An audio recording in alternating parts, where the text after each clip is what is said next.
So we are back for the final segment here of Testosterone Fantasy Sports. We thank you for joining us so far. And if you've paid attention to the show throughout the first 4 years of it, you know our favorite team here is the Purple. Jeff not able to hang around for the last segment, so I'm doing the Purple segment with Zach. Nice to have you in the house, Zach. We're here to talk about our favorite team, the Vikings. Definitely. And I am an upgrade, don't you think, Jeff? Upgrade?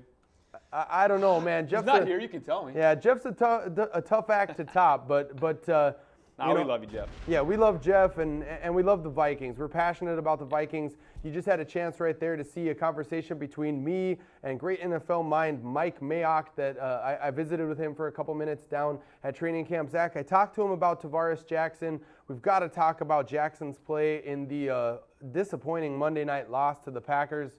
T-Jack started out slow and just really looked lackluster, man. I was bummed out with his play. Definitely. I mean, I expected a lot more of him. So much of the offseason talk was about him. Right. Just gaining more experience and coming out here and being more consistent. And then get the Monday night game. It's the same old inconsistencies that we got all of last year out of T-Jack.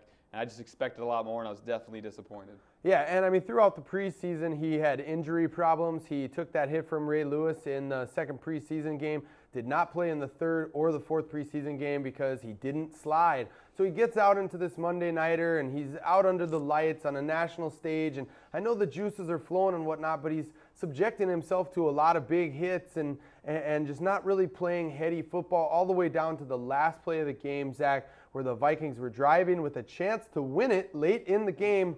A terrible throw picked off by the defense. He certainly doesn't look like a playoff caliber quarterback, and we're hoping to make a playoff run.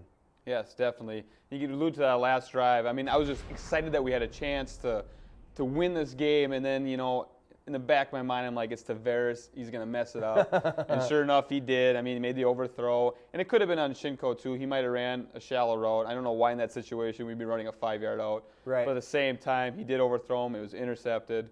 And then we had to take the loss. So it was, like I said, very disappointing. Yeah, totally disappointing. On the flip side, Adrian Peterson had over 100 yards rushing.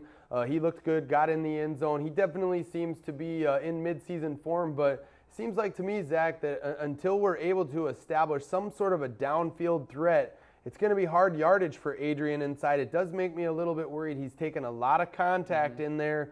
Yeah, I think we should come out and take some shots down the field early. Don't you think we could get Sid Rice behind the defense when they're pulled up, keying on AP? I mean, look at some of those games last year, like the Giants game. We came on the very first play of the game, threw a 60-yard touchdown, spread the defense out, make them think twice about whether we're going to go deep or just run it up the middle with Adrian Peterson. So, yeah, definitely. Why not take that chance? And if anything, if you overthrow them, at least they have that in the back of their mind that, hey, they might be throwing deep, so they can't stack the box on Adrian, so that he's not, like you said, taking all that wear and tear and pounding up the middle. Exactly. And this defense, Zach, we talked to Leslie Frazier down at Mankato training camp too, and I asked Coach Frazier, I said, what is this defense supposed to do? And the first word out of his mouth was turnovers. He said, we've got to create turnovers. We've got to put our offense in great positions and, even take those turnovers that we create the distance.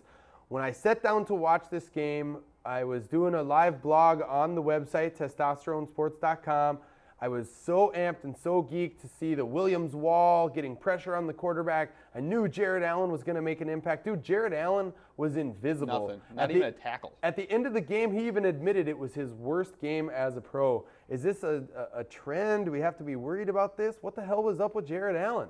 Good way to spend all those millions of dollars on the guy you're bringing in, expecting, big plays out of this guy. Sacks, forced fumbles. At least the pressure. Or not even, how about a tackle? Right. He didn't even get a tackle in the game. Very disappointing. He should be disappointed.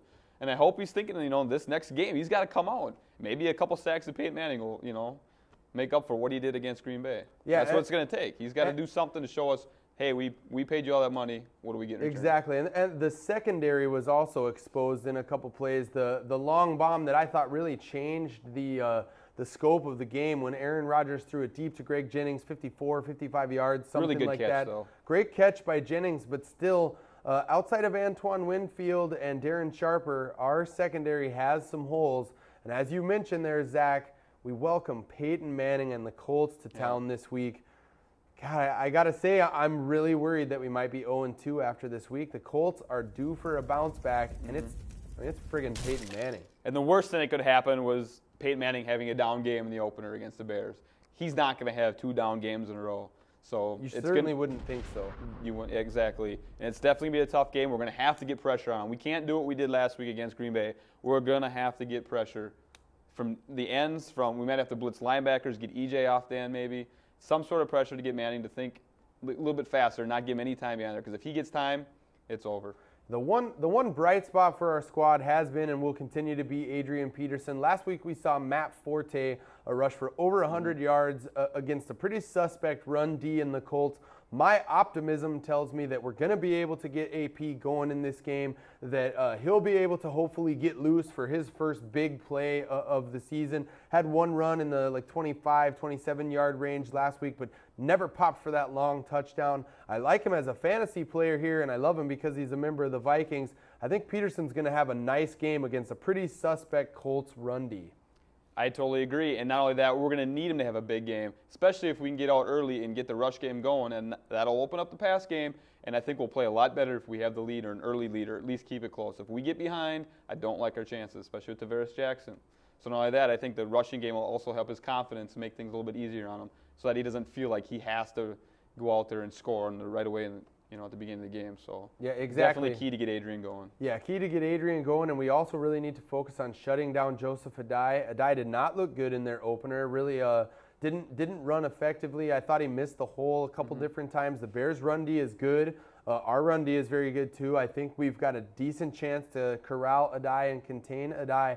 The key to this game is going to be, can we put pressure on Peyton Manning? Because if we let him stand back there like Aaron Rodgers was able to do, I mean, Rodgers had to move a little bit and really looked good running when he did. But still, I mean, you got to make that quarterback move off the spot, especially when it's Peyton Manning. I'm worried he's going to blow up for three scores here, man. Quite possible. Like I said, Leslie Frazier is going to have to bring the blitz packages with the linebackers. Can't be just the D-line. We tried that last week.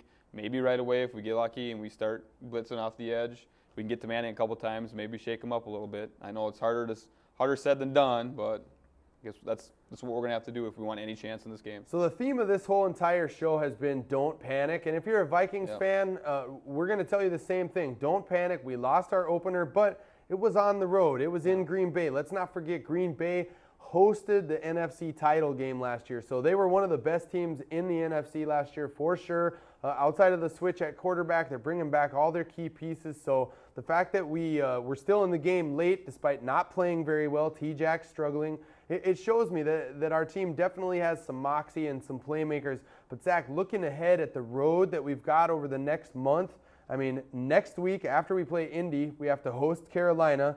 Then after that, we go on the road back-to-back weeks against a tough Tennessee squad and at New Orleans. I mean, is there a legit chance for this Vikings team to be 1-4 or 2-5 after the first month and a half of the season?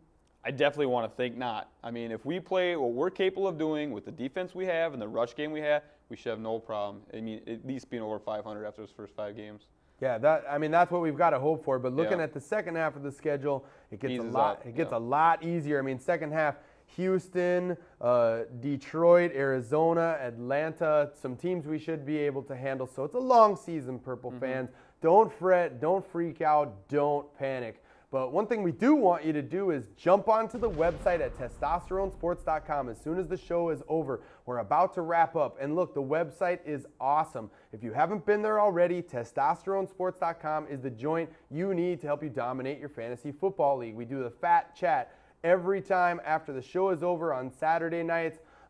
Guys were jumping on there like crazy last week. We had 14, 15 guys in there talking about matchups. Talking about which guys should start and which guys should bench. It's a live fantasy chat. Jeff and I and Zach will all be in there.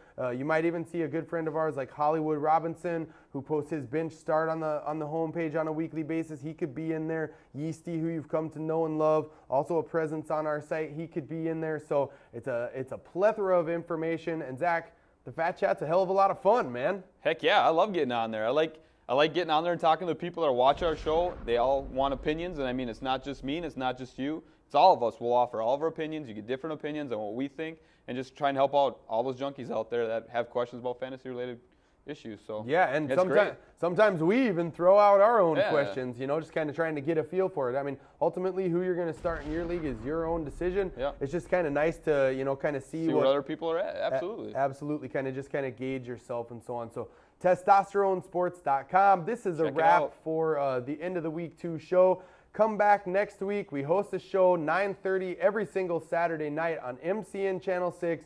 And you got to tune in, because if you want to win, You must tune in. to Testosterone Fantasy Sports. We'll catch you next week.